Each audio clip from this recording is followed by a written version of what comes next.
Perfecto.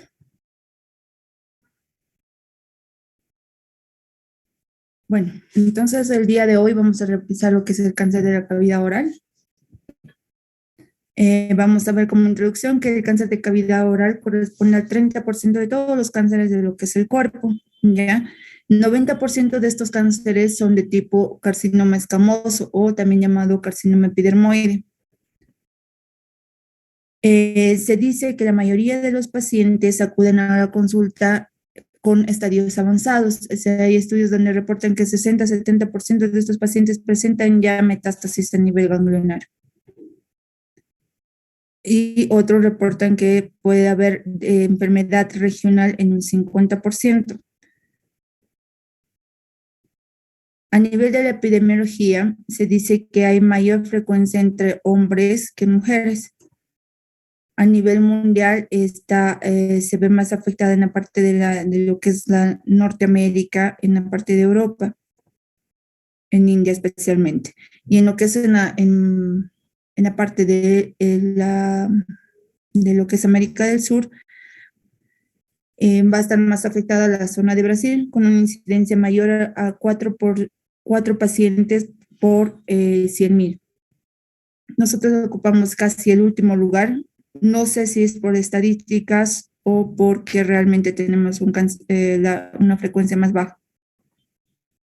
Entonces, en las estadísticas del Globocam, que es una estadística a nivel mundial, el cáncer de cavidad oral en Bolivia está registrado como el 15º, como 73 casos nuevos por año y con una mortalidad a los 5 años de 180 pacientes, ¿ya?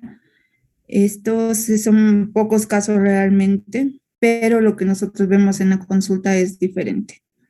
Entonces, yo siempre les preguntaba a la mayoría de mis estudiantes si conocían cuáles son los compartimentos de la cavidad oral, porque es diferente cavidad oral a orofaringe. Entonces, los compartimentos de la cavidad oral está dado por desde anterior a posterior, lo que es los labios, pero ojo, esto compromete solo el vermellón de los labios, no compromete la parte cutánea. La parte cutánea como tal es ya solamente piel, no corresponde a lo que es cavidad oral. Entonces, desde el vermellón de los labios, la mucosa de la mejilla, la lengua, pero en sus 2 tercios anteriores, ¿ya? Este se llama la lengua móvil o la lengua oral. El piso de boca, el de borde alveolar superior, el de borde alveolar inferior, el trígono retromolar van a corresponder, al paladar duro, perdón, van a corresponder a lo que es la cavidad oral. El paladar blando, los pilares amigdalinos, la base de la lengua corresponden a la orofaringe. O sea, por favor, para que siempre hablen con criterio, estamos hablando cavidad oral de estos subsitios. Entonces, estadísticamente se ha demostrado que el cáncer de cavidad oral afecta con mayor frecuencia a lo que es la lengua, en un 51%. Se dice que esto ha ido en crecimiento, ¿ya? Como les había dicho antes, era mucho más frecuente en varones, pero con el cambio de estilo de vida, el cambio de la liberación, las mujeres han empezado a fumar y consumir alcohol, y se ha visto un incremento marcado hacia la década de los 90 en el siglo XXI. Entonces, hay bastante cambio y el incremento está más en las mujeres. ¿Cómo se estadifica el cáncer de lengua? El cáncer de cavidad oral se estadifica de acuerdo a las características TNM que se maneja de acuerdo a la JCC, que en su 8ª edición, ¿ya? Esto no les voy a pedir que aprendan porque no es un parámetro medible para ustedes, pero que lo conozcan es suficiente, ¿ya? Esto se ha ido modificando de acuerdo a la profundidad de invasión del tumor, que luego lo vamos a ver. Y de acuerdo a esto se va estadificando para tener un estadio clínico del 1 al 5, al 4C, perdón, los cuales van a determinar el pronóstico del paciente. Entonces, actualmente, ¿cómo nosotros vamos a hacer el diagnóstico? El diagnóstico de un paciente con cáncer de cavidad oral se va a hacer de acuerdo a factores asociados intrínsecos y factores asociados extrínsecos, porque estos van a determinar también un pronóstico en los pacientes. Se dice que este 29% de estos cánceres pueden estar determinados por alteraciones genéticas. Como pueden ver en las imágenes, pueden haber alteraciones de los cromosomas en el 8p, 17p o ganancia en el cromosoma 3q.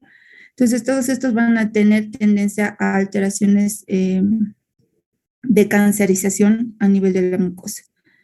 Hay otros síndromes que pueden estar asociados al cáncer de cavidad oral, como la anemia de Fanconi o síndrome de Lafranni y Plummer-Weiss, ¿ya? Son síndromes asociados también al cáncer, no solamente de cavidad oral, también pueden estar asociados a cáncer de hipofaringe. Hay otros factores que también van a predisponer al cáncer de cavidad oral, que es el consumo del tabaco, el alcohol, la mala higiene y el PVH. ¿Qué pasa con el tabaco? El tabaco va a producir alteraciones del DNA o las nitrosominas que éste presenta. Va a producir lesiones premalignas como son la estomatitis, las leucoplasias, que generalmente se van a presentar en la parte del paladar, ¿ya? Del paladar duro, ojo, acuérdense de eso. Esto es cáncer de cavidad oral. Este factor de riesgo se ve incrementado cuando se asocia al consumo de alcohol, porque igual el acetaldehído, que es dependiente del alcohol, va a producir otro síndrome que igual va a producir carcinogénesis. Estos dos asociados generalmente van a ir a dañar mucho más el piso de la boca y la lengua. La mala higiene de la boca, que va a estar asociado a la presencia de neiserias y estreptococos, va a producir igual cáncer, generalmente asociado a lo que son los rebordes alveolar. Y el PVH actualmente por las prácticas sexuales ha incrementado sus datos, presentándose generalmente en un 50% entre lo que es en lengua y luego va a afectar a piso de boca. ¿Qué hace el PVH igual acá? Va a influenciar en lo que son los protoncógenes NP53 y el rhabdo. Como acá en la imagen les puse, ¿no? Estos, todos asociados, van a incrementar el riesgo. Otros factores de riesgo de exposición solar, estos generalmente asociados al cáncer de lengua, las periodontitis. Hay pacientes que no se realizan tratamientos odontogénicos adecuados. La presencia de los amalgamas, se ha visto una alteración asociada a los amalgamas. Y los pacientes que mascan coca. Estos tienen una alteración en la mucosa de la cavidad oral, lo cual lo potencia a tener cáncer, ¿ya? Hay estudios ya descritos, aunque en algunos comentarios he escuchado de que no es cierto, que no está asociado, pero ya hay dos estudios, un tanto a nivel de Bolivia y otro a nivel de Perú, que han hecho estos estudios para demostrar que sí producen alteraciones de la mucosa. Y otro factor también importante es la falta de consumo de frutas y vegetales por la población. Entonces, otro método de diagnóstico obviamente va a ser el examen físico. Nosotros tenemos que aprender a diferenciar una lesión premaligna de una lesión maligna, ¿ya? Acá en la imagen ustedes ven una leucoplasia. Esta es una imagen blanquecina, plana, pero no es dura. Y esta ya es una imagen correspondiente a un cáncer de cavidad oral. Esta es una imagen sólida. Entonces, nosotros, ¿qué hacemos en estos pacientes? Los que han podido asistir a la consulta conmigo, siempre evaluamos la cavidad oral, pedimos al paciente que abra la boca, pedimos que movilice la lengua, porque estos son factores que nos va a permitir evaluar a los pacientes. Los signos más llamativos, vamos a ver que puede el paciente venir con trismus. Eso significa que hay compromiso de los maceteros, del espacio masticatorio. Van a impedir que se abra la cavidad oral, lo cual está relacionado con cáncer de cavidad oral avanzado. Tenemos que revisar, al igual que esto, el piso de boca, lo que les decía, ¿no? Movilizar la lengua, ver las arcadas dentales cómo están, ver la presencia de amalgamas u otras alteraciones. en el labio, siempre se debe hacer una evaluación bimanual o por lo menos bidigital para poder palpar nódulos o cualquier otra superficie irregular. El evaluar la movilidad de la pieza de los dientes es importante porque los cánceres en el reborde alveolar comienza así. Se altera la fijación de los dientes y por eso se vuelven estos flojos y pueden hasta perderse piezas dentales sin tener ni una caries. Al margen de evaluar la cavidad oral, nosotros tenemos que evaluar todo lo que corresponde al cuello. ¿Por qué? Porque sabemos que el cáncer de cavidad oral produce bastante presencia de metástasis a nivel regional. Entonces, ¿por qué? Porque hay bastante conductos linfáticos y estos van a ir a desembocar en el grupo, generalmente en el grupo 1B y 2A. Hay presencias de metástasis distal que se llama esquimometástasis, que tampoco no es muy relevante, pero que quiero que aprendan. No siempre puede estar en estos grupos, sino puede ir a otros grupos. Eso se lo conoce como esquimometástasis. En el grupo 1A van a ver cuando este sea en piso de boca generalmente, ¿ya? Entonces, todo el paciente debe ser evaluado, cavidad oral y cuello. Dentro de los diagnósticos, nosotros tenemos que saber diferenciar una eritroplasia de una leucoplasia y de un tumor maligno. Como tal, todas estas lesiones que ven ustedes acá son lesiones premalignas, ¿ya? Que puede estar, ya sea puede presentarse en pacientes que consumen bastante tabaco, presentan ya queratosis, pero eso no significa que sea cáncer, sino simplemente que tiene un factor de riesgo. ¿Por qué la eritroplasia está en primer lugar? Porque este tiene un porcentaje de esta producir 40% de convertirse en cáncer. Entonces vamos a revisar lo que es la eritroplasia. Estas son placas rojizas, aterciopeladas. No produce dolor. Generalmente el cáncer no produce dolor hasta que se vuelven groseros o afecta alguna rama nerviosa, la cual ya está conectada o tiene alguna anastomosis que va a producir algún dolor. Entonces no producen dolores, se van a ubicar generalmente en paladar blando, en piso de boca o en la mucosa de la mejilla o mucosa yugal. Y la leucoplasia es una imagen blanquecina como un parche blanco, como ven en la imagen. Esta puede presentar estas grietitas pequeñas o puede fisuras también. Se la conoce como eritroplasia cuando presentan, además de imagen blanquecina, tienen una imagen rojiza. Entonces son eritroleucoplasias, ¿ya? Generalmente están en la mucosa yugal o en la mucosa de encía. Luego están en la, mucosa de mejilla. Luego están en la encía y luego en la cara ventral de la boca. Otro método diagnóstico, ya para métodos diagnósticos tenemos lo que son las biopsias. Generalmente las biopsias son de tipo incisional, ¿ya?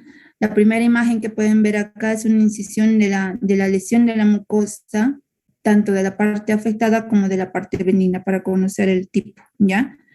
O puede ser con un sacabocados, esto se llama punch, ¿ya? Hace un pequeño orificio y saca la lesión. Y la BAF va a estar destinada cuando nosotros tengamos ganglios palpables para confirmar la presencia de metástasis. Actualmente se ha descrito que para mejorar este método diagnóstico se puede utilizar el azul de taurolina. Este marcador más bien nos permite ver cuál es la zona más afectada para poder tomar la muestra más representante, ¿ya? Más representativa, porque a veces toman una lesión que no es adecuada, entonces esto afecta al diagnóstico. Por ello se ha visto el uso de la biopsia con azul de taurolina. Estos son más o menos descritas las características de las lesiones, ¿ya? Tanto en la patología benigna como en la patología premaligna. Otro método diagnóstico que vamos a utilizar son las ortopantografías o rayos X panorámicas para que esto nos ayuda a ver el compromiso del hueso, si la lesión está comprometiendo el hueso de la mandíbula, ¿ya? por su contigüidad que tiene la cavidad oral con los huesos. Y la ecografía nos va a permitir ver o descartar la presencia de metástasis a distancia, perdón, metástasis regional. La tomografía nos va a ser de gran vitalidad tanto para el diagnóstico como para la programación de tratamiento. Ustedes en esta imagen pueden ver un cáncer de cavidad oral que ya está comprometiendo la orofaringe además. Ojo, la tomografía siempre tiene que ser contrastada para que nosotros también podamos evidenciar o controlar que esta enfermedad no tenga metástasis a distancia. En esta imagen ustedes pueden ver cómo hay nódulos metastásicos a nivel pulmonar. Entonces también nos sirve para eso la tomografía. No solamente nos va a ver cavidad oral, sino nos vamos a ver enfermedad a distancia, lo cual nos sirve también para tomar la conducta y decidir si vamos a operar o no amerita ya operar. Una metástasis no amerita operar. La resonancia magnética se le utiliza bastante en lo que es el cáncer de lengua porque nos permite ver tejidos blandos y nos va a permitir evaluar adecuadamente el compromiso de la lesión. ¿Ya? Es muy importante en partes blandas, pero cuando el cáncer es en reborde alveolar, lo mejor es la tomografía. Ahora, ¿cómo vamos a hacer el tratamiento? El tratamiento se basa en 3 pilares importantes: cirugía, radioterapia y quimioterapia. Con solo cirugía no se hace un tratamiento óptimo en lo que es cavidad oral. Entonces, siempre va a ir asociado a radioterapia y a quimioterapia. ¿Cuál va a ser el objetivo de este tratamiento? Siempre va a ser curar el cáncer, va a ser preservar y restaurar la forma y la función de la cavidad oral. Lo que tenemos que hacer siempre es buscar minimizar las secuelas que pueda dejar este tratamiento y especialmente reducir la posibilidad de recurrencia de enfermedad u otro primario. El tratamiento va a ir basado en factores tanto del tumor, factores dependientes del paciente y los factores médicos. El tamaño del tumor va a decir si podemos o no podemos operar. En la primera imagen era un T1 y este es un T4. Entonces, esta parte anterior, operar, es muy complejo. El otro criterio, igual la localización, ¿no? Los tumores localizados en el trígono retromolar son más complejos y con mayor presencia de metástasis en relación a las otras imágenes. Factores que van a influir a nivel del paciente es la edad, el estado nutricional, porque un paciente con hipoproteinemia va a ser muy, muy difícil de tratar. Los colgajos no se pegan, hay bastantes fístulas. Y los tratamientos médicos, los factores médicos. Es diferente que opere un cirujano general a que opere un cirujano con alta especialidad, porque estos dos doctores tienen mayor criterio. Y también los factores médicos asociados al uso de insumos. Si nosotros no tenemos el material adecuado para operar un paciente, pues tendremos que darle otra opción. Actualmente ven ahí va bastante, la tecnología ha avanzado tanto que podemos hacer planificaciones ya una vez que el paciente está hospitalizado y hacer impresiones en 3D para que cuando nosotros entremos a cirugía podamos realizar la resección y no perder tiempo.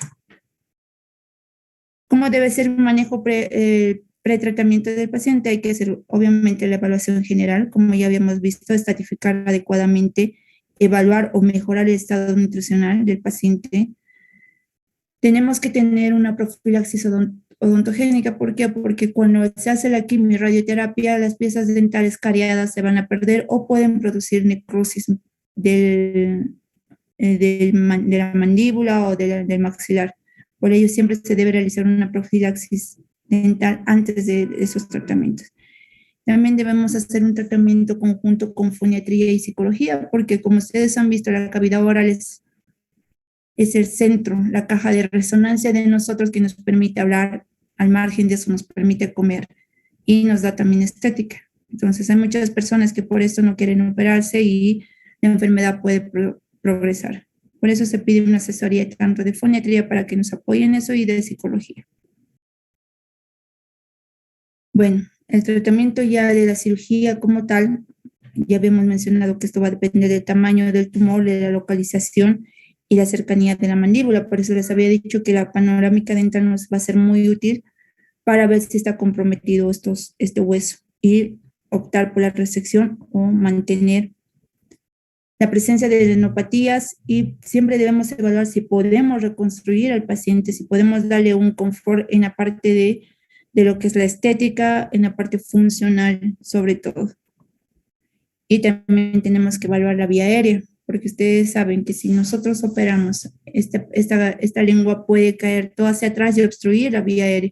O si sacamos mandíbula, hay el riesgo de que todo lo que es la parte de la base de la lengua caiga atrás y el paciente no pueda respirar de inicio, entonces se opta por una traqueostomía. Y como habíamos mencionado antes, ¿no? El paciente tiene que estar sometido a una rehabilitación tanto de la parte de la deglución como la fonación. Paciente operado, paciente que debe recibir tratamiento adyuvante para control de la enfermedad. Ayudante se hace con radioterapia, ¿no? Radio y quimioterapia. Ahora, de acuerdo a la localización, se puede hacer distintos técnicas, se puede utilizar diferentes colgajos. Esta lesión corresponde a cavidad oral porque ya ha infiltrado la mucosa de cavidad oral. Ya, entonces por eso se ha hecho una incisión en B, se ha cerrado la boca. Hay diferentes colgajos que lo vamos a ver en lo que es ya la parte de reconstrucción con más énfasis. Igual el cáncer de lengua y el cáncer de piso de boca igual va a estar dependiente del tamaño del tumor. Pueden ser resecciones amplias como las hemiglosectomías más de extensión a piso de boca. No sé si alguno de ustedes ha podido entrar a una de esas cirugías, no, pero son bastante cruentas. Y los criterios de resecabilidad, o sea, no todo se puede operar, es compromete la base de la lengua, las valéculas, o sea, están comprometiendo otros subsitios, la lesión se ha extendido más allá, entonces no se puede ya operar cuando está comprometida toda la musculatura profunda de la lengua, cuando hay compromiso de los tejidos blandos y de paladar blando y la nasofaringe. Entonces son criterios de irresecabilidad. Generalmente, como habíamos dicho, podemos utilizar una resección parcial de la lengua o ir a cirugías mucho más grandes como las que se conocían como comando, ¿no? Se saca la mandíbula, el piso de boca y parte de la lengua. Entonces también, ¿no? Son imágenes. Generalmente estas lesiones que están en piso de boca,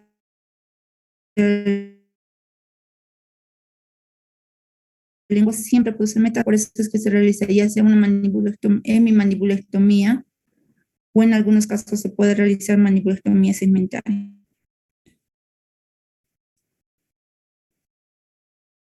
Cuando se afecta el paladar duro, lo propuesto son las maxilectomías. Generalmente, a diferencia del borde alveolar inferior, de todo lo que es la parte inferior de la cavidad oral, estos tienen menor tendencia a producir metástasis, ¿ya? Pero las lesiones son mucho más agresivas quirúrgicamente porque se tiene que sacar parte de la maxila, dejando una secuela posterior. Entonces acá hay, ¿no? Esta es una maxilectomía parcial, se ha resecado la parte posterior de la maxila. Y lo que les mencionaba, ¿no? Que hay situaciones en las que se tiene que sacar la mandíbula para producir una mejor resección de tipo oncológica. Generalmente estos cuando son los tumores en trígono retromolar, porque estos tienen gran tendencia a invadir la mandíbula. ¿Por qué se hace esto? Porque hay bastante diseminación neural. No hay conductos linfáticos en la mandíbula, porque antes se pensaba que había conductos linfáticos, por eso se realizaba las cirugías comandos, que consistía en una hemiglosectomía, resección de piso de boca, más una disección radical de cuello, y era demasiado mutilante para los pacientes. Pero actualmente ya no se hace eso. Les puse esta imagen porque esta es una imagen de un paciente que tiene una resección de mandíbula del arco anterior y quedan con el defecto de Andy Graham, ¿ya? Y los tratamientos de los ganglios cervicales van a estar en relación a la profundidad que tenga el tumor. Esto puede ser una evaluación tanto en la parte macroscópica y en la microscópica. Generalmente los cuellos negativos se operan cuando las lesiones miden más de 2 centímetros, cuando están en la base de la lengua, en el piso de boca, en el borde del alar inferior. Todos deben ir a disección cervical, ¿ya?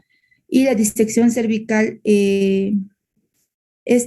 cuando hay cuello negativo se llama profiláctica. Cuando hay un cuello positivo, ¿qué significa el cuello positivo? Que tanto con ganglios, se ha visto ganglios clínicamente por imágenes y confirmado con biopsia. Entonces, eso es un cuello positivo. El riesgo de metástasis ganglionar está determinado por la profundidad. Cuanto más profundo, mayor presencia de metástasis. Y los tipos de disección, lo que les mencionaba, ¿no? Las electivas, se conoce como la supramoioidea porque se hace la disección de los grupos 1A, 1B, 2A, 2B y el grupo 3. Y las disecciones radicales van generalmente desde el grupo 1A hasta el 5B. Y si están infiltrados los músculos o la vena, se reseca también estos. Y la radioterapia va a estar indicada para tratamiento postoperatorio. En otros países se utiliza la braquiterapia, que se da para pacientes con T1 y T2. Acá no la utilizan, directamente van a radioterapia, ¿ya? Se da la radioterapia cuando los márgenes son menores de 5 milímetros. Cuando hay bastantes márgenes, se refiere, por favor, a la distancia que hay entre el tumor y el tejido venido.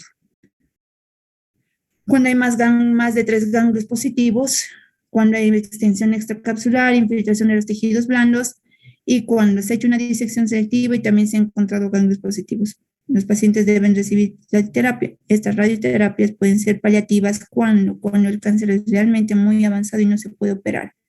Cuando hay recurrencia a nivel regional y local, cuando es un tumor irresecable y cuando el paciente no puede ser sometido a cirugías por cualquier otra enfermedad, mucha comorbilidad, entonces el paciente va a manejar título paliativo.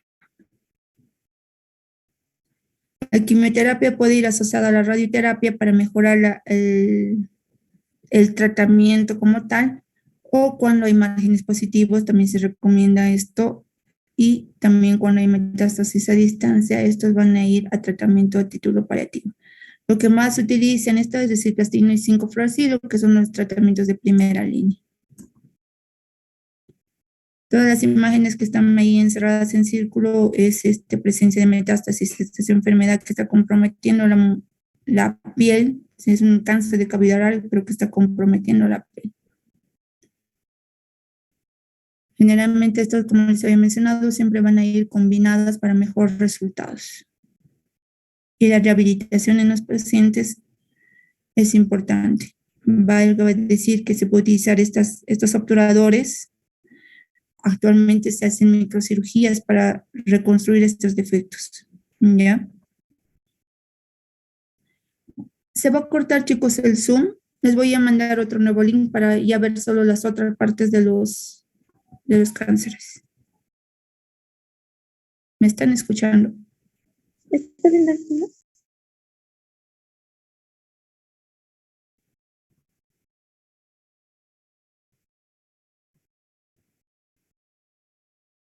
¿Me escuchan?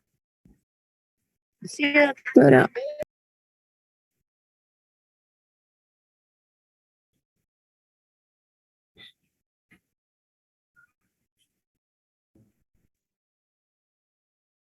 Bueno, nos habíamos quedado en lo que ya son el otro grupo de cánceres que corresponden al 10%. Entonces, el melanoma está dentro de estos 10% de cánceres de cavidad oral. Generalmente afecta todo lo que es la mucosa de la cavidad oral, pero estos son mucho más agresivos que en otros sitios. Este cáncer de cavidad oral asociado al melanoma tiene gran tendencia a dar metástasis a distancia, puede ser metástasis a nivel pulmonar, a nivel hepático y puede llegar hasta el cerebro. Entonces, este tipo de cánceres o este tipo de melanoma mucoso tiene muy mal pronóstico si no se reseca adecuadamente y de forma rápida. Entonces, a esto correspondía la otra teórica, que son los tumores malignos propios de los maxilares, que son los osteosarcomas que son propias del hueso, los condrosarcomas, que pueden ser propias de la articulación temporomandibular, los sarcomas de Ewing, los mielomas propios de los huesos, los linfomas óseos, y los carcinomas ameloblásticos y los carcinomas de las células claras. Todas estas son propias de los huesos. En relación a los osteosarcomas, estos generalmente se presentan en pacientes jóvenes en una edad de 15 a 30 años. Se va a presentar con mayor frecuencia en los hombres. Va a afectar generalmente de preferencia a lo que es la mandíbula y seguido de lo que es el maxilar superior. Estos son tumores que no producen dolor de inicio, pero cuando toma formas groseras, como les había mencionado antes, por afectación de los nervios, va a producir dolores, puede producir parestesias, pérdida de piezas dentales, lo que les había dicho, no se ve alterada los ligamentos de fijación. Lo que es su método de diagnóstico va a ser la tomografía o la imagen de rayos X. Generalmente esto se ve se distingue porque tiene estas imágenes típicas de rayos en sol, ¿ya? Su histología tienen esteoblastos atípicos, tienen pleomórficos, hipercromáticos, células gigantes, condrocitos y fibroblastos. Entonces, de esa forma son los osteosarcomas. Y al igual que un epidermoide, su tratamiento siempre va a ser quirúrgico. No responden adecuadamente a la radioterapia ni a la quimioterapia, pero sí necesitan un tratamiento ayudante con este. Si un paciente con tamaños groseros, no resecable, no va a mejorar con radioquimioterapia. Los condrosarcomas, que están frecuentemente a nivel del maxilar superior, se presentan en una edad de 25 a 50 años. Estos son de crecimiento rápido, igual que los osteosarcomas. Dice que tiene una clínica similar al sarcoma osteogénico, igual que los condrosarcomas tienen esa imagen típica de rayos de sol. Su característica microscópica está asociada a los condrocitos atípicos, ¿ya? Tienen igual unas etapas de diferenciación, igual que un condrocito. Como les había mencionado, los cánceres de reborde alveolar superior o del maxilar tienen poca frecuencia de dar metástasis, ¿ya? Cuando estos se presentan en mandíbula, pueden presentar metástasis a distancia, generalmente hacia cuello, a mediastino, y pueden producir metástasis a cerebro cuando están en el maxilar y están más cerca de lo que es el trigo. Su sobrevida es muy baja. Tanto el osteosarcoma con los condrosarcomas, su pronóstico es malo, ya porque tiene tendencia a recurrir la enfermedad localmente y da metástasis a distancia mucho más rápido que a nivel regional. Cuello siempre es región de metástasis, se conoce por eso como metástasis regional. Pero estos sarcomas van a dar metástasis a distancia y el pronóstico es malo. Otro tipo de sarcoma que afecta generalmente a los niños son los sarcomas de Ewing.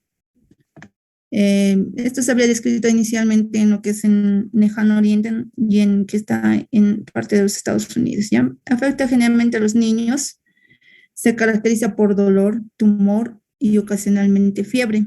Afecta con mayor frecuencia a lo que es la mandíbula. Y en su imagen de rayos X o tomografía podemos ver esta típica imagen como en cebolla, cáscaras de cebolla. Se pueden ver en imágenes típicas. Histológicamente tiene células redondas, en escaso citoplasma, núcleos cromáticos, citoplasma del glicógeno. Ya su comportamiento es igual agresivo, con una sobrevida a los 5 años hasta del 12%. Realmente son de mal pronóstico, los sarcomas son de muy mal pronóstico. Otro tipo de tumores son los mielomas. Los mielomas malignos son propios de la médula ósea de la mandíbula. Generalmente va a afectar a pacientes mayores de 50 años, a los hombres. Como les había dicho, estos mielomas, por su nombre igual, van directamente a la mandíbula del hueso. Entonces, estos mielomas en algún momento pueden ser metástasis de otro subsitio de los mielomas. Están asociadas a gamapatías monoclonales y alteraciones de los linfocitos B. Generalmente estos pacientes se caracterizan por tener dolor, anemia, fracturas patológicas, fiebres, hipercalcemia, hemorragias anormales, sangrado, problemas renales. Ya por eso esto es más un problema sistémico que puede debutar con lesiones a nivel de la mandíbula.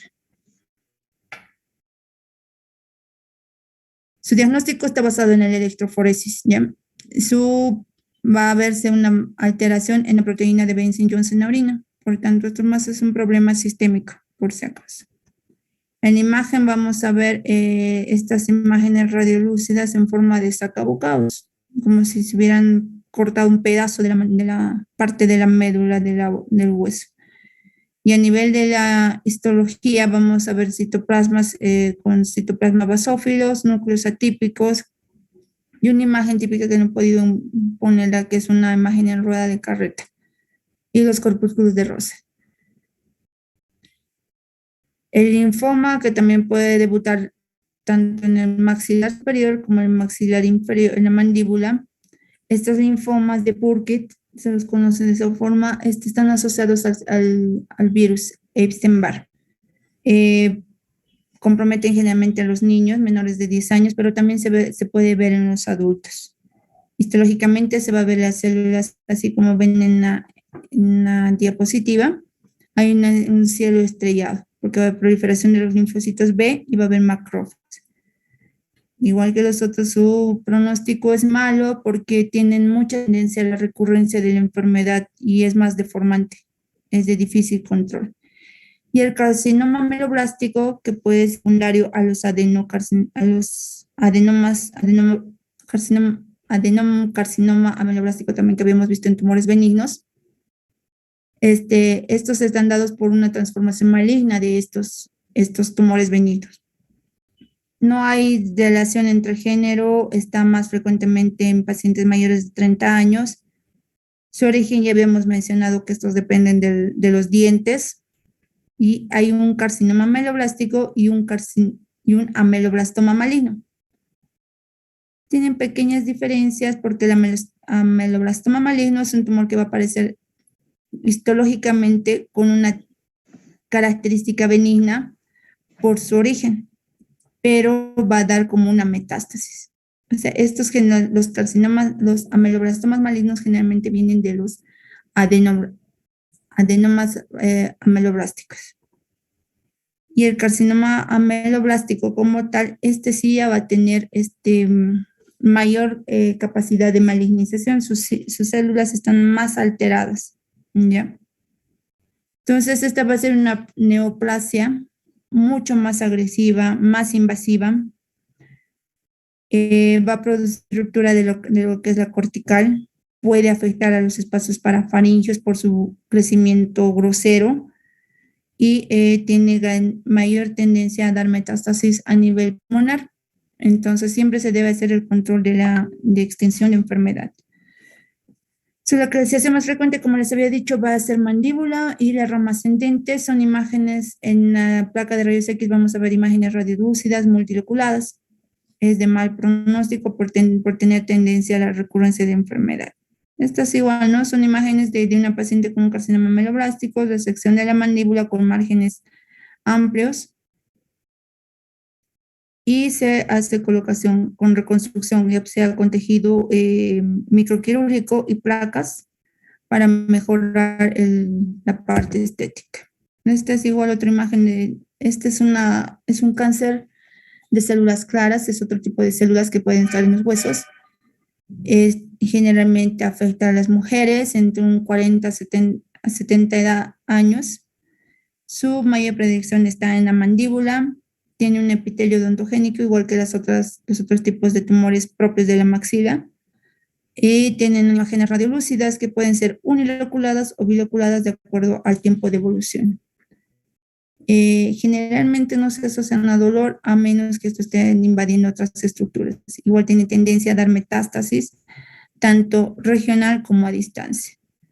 Es una neoplasia de bajo grado de malignidad, pero en la recurrencia puede ser muy agresiva. Bueno, eso es todo en relación a lo que es cáncer de cavidad oral. No sé si tienen preguntas.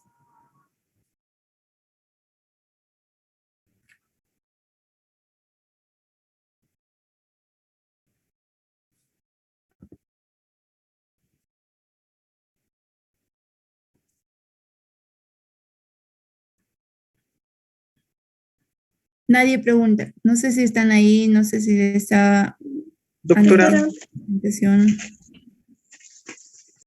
Díganme.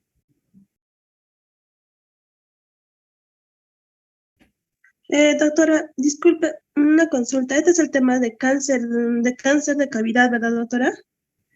Es cáncer de cavidad oral y cáncer de maxilares. Es la parte 2 de cáncer de maxilares y cavidad oral.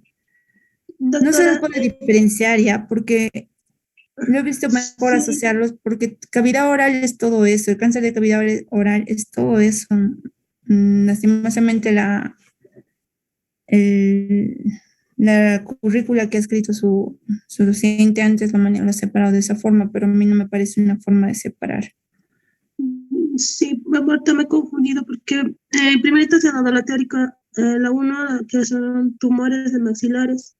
Esos son Y benignos. sí, y ahora glándulas salivales y patológicas y benignas, doctora, ya se dio esa teórica. Va a disculpar que le consulte eso.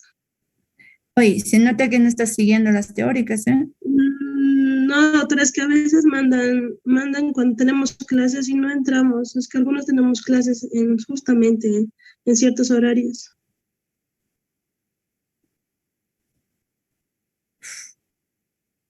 Ese es el problema, doctora. Hemos llevado cáncer de cavidad oral y tumores benignos de los maxilares, nada más. La Ay, siguiente ya, clase, que doctora. es el día miércoles, es glándulas salivales. Ay, ya, ya, doctora. Es que como yo estaba siguiendo el cronograma, porque primero es tumores maxilares dos, glándulas salivales el tercero, y si ha pasado al quinto ya me estaba asustando. Al quinto. Sí, porque en el quinto tema está cáncer de cavidad oral. Ya, no Sí, te me disculpa, preocupes. doctora. Muchas Esta gracias. ha sido es una forma más íntegra de ver lo que es cavidad oral, o sea, no puedo separarlo, me parece, es lo mejor.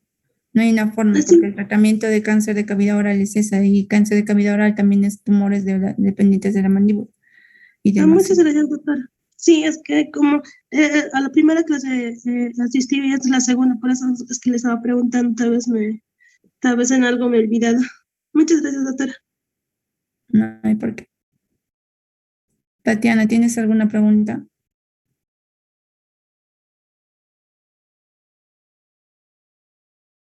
Tatiana, ¿estás por ahí?